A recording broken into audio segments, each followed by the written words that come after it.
at the freelance conference with my friend Tory, and there's a really interesting story that he was telling me earlier about what he does for clients, and I thought it was important to share it here. And then there's an interesting business lesson or business topic for us kind of to discuss. Sure.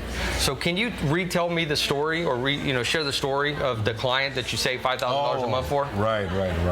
So pretty much this client was frustrated with insurance. Insurance costs too much money. He wanted to provide it for his employees, but he couldn't afford it.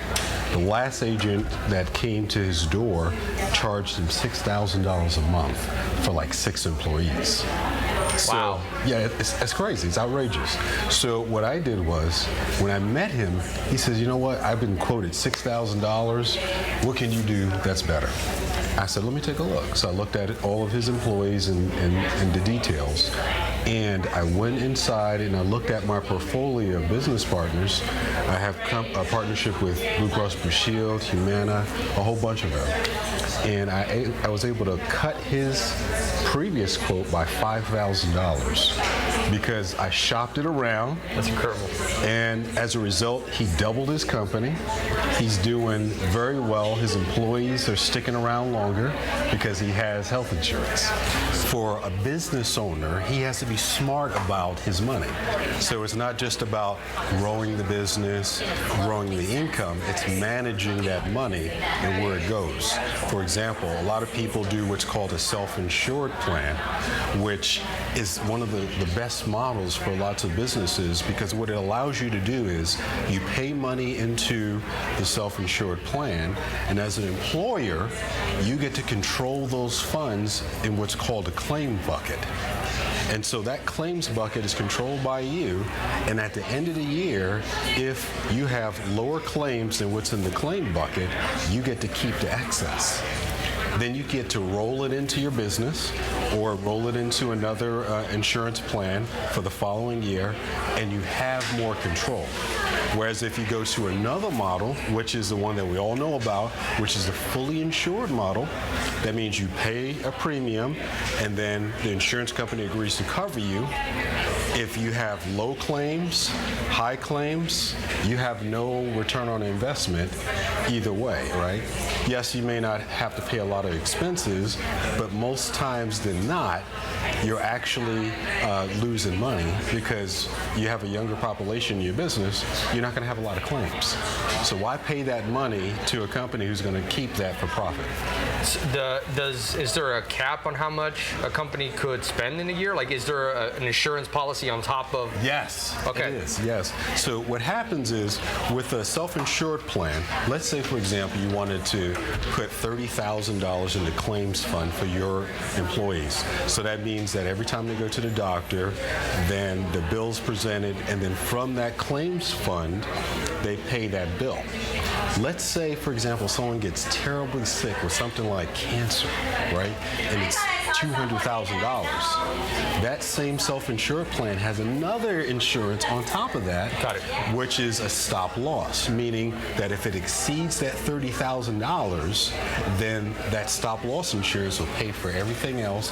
And as an employer, you're not coming out of your pocket with more money.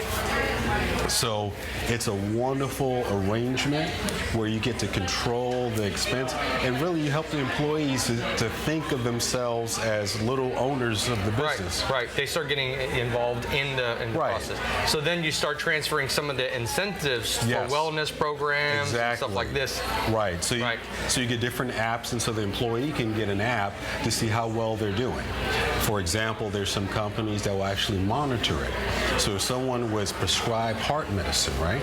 Let's say they're not taking it like they're supposed to. On this app, it would flag off to show this employee is not taking that medicine. They're going to cost you more money down the road. Someone needs to talk to them. And so that's how that would work.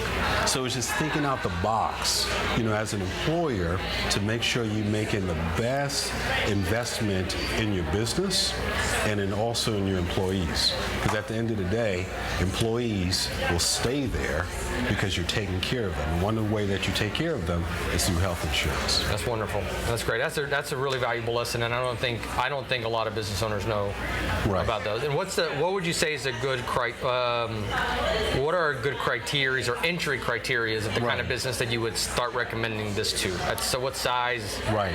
So that's a great question. So back in the days, only big corporations had access to this. Now, because the market has shifted, I can offer this to companies that are as small as 5 employees. Wow. Okay. Right. And then it goes up. So once again, they're controlling their expense. It's just a different option for them. And if they're smart, they can do that. Get back. Some employers actually paid out bonuses at the end of the year because not a lot of the claims fund was used. Wow, incredible. And they can either they get it back or they can roll it into the next year. Exactly. So they were saying, hey, if we save money as a team, this is what happens. Right. One employer said, you know what, at the end of the year, for November and December, don't worry about payroll deductions for health insurance benefits. We're going to cover it because we got access. That's wonderful. That makes sense. So here was the interesting lesson, right? You were able to save over $60,000 a year. Yes. So assuming that you can do that the next year and the next year, right? You're talking about in 3 years, $150,000 to $210,000 probably of total savings. Now the business operation question came in, which is I was asking, where's your incentive? How can you continue this?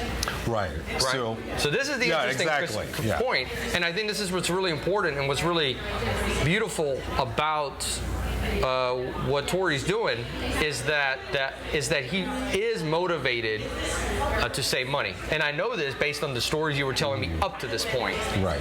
And I get that feeling when someone is trying to sell me, and this didn't happen in this relationship. It was a by way of him telling a story of what happened in his past. Was he able to finally get to the point? But then I thought again, my business owner brain kicked in. I was like, well, how are you able to keep the lights on? Exactly. Right. Because ultimately, if you were able to drive down the cost for your client to even more, another $500, you would do that based on your mission. Absolutely. Yeah. But then how can we keep you in business as your client so that you're able to be there for us next year? Good. Right? And so that's kind of what the conversation became. And really what's going on here is Tory's really more of a fiduciary, right? He's really presenting you the best deal, and in the current model of the business, making money on the brokerage side of it. However, I think there may be an opportunity so that as a fiduciary, you say, right? This is what the story is. These are what the costs are. This is my markup on the product. However, I have an additional markup to be on the same side of the table with you as we walk through this journey together. Exactly. Right? I think that's really interesting. And I think based on your personality, your mission, your story, right? That's what's really attractive, because a lot of people won't make a deal because they lack trust in themselves, in you, right? It could be they don't trust you, they don't know you enough to make the deal, or they lack trust in themselves on making a good decision, right? And really, by the way you could position, you can remove the trust factor, you can remove those kind of obstacles and be able to make them. I think it was an interesting story, and I thought it was something that we could share. Sure, absolutely. So there's 3 amazing lessons there. One is Tory is definitely the person you want to talk to and get some quotes if you need insurance. Yes, please. 2, again, look at the economic model that you put your business, or as you set up your business model, so that you can actually benefit from what you're really doing in this case. Right? You're not trying to sell something expensive. You're just trying to help the client in whichever path is the best for them. Yes. And the third thing is that when you're a small, short guy like myself, take advantage of different seat heights so that you don't look, because I think you're a good foot taller than I am, at least. I think so, man. So try to be strategic. So three lessons from this video. That's right. Dude, thanks a lot. I really appreciate it. I appreciate it.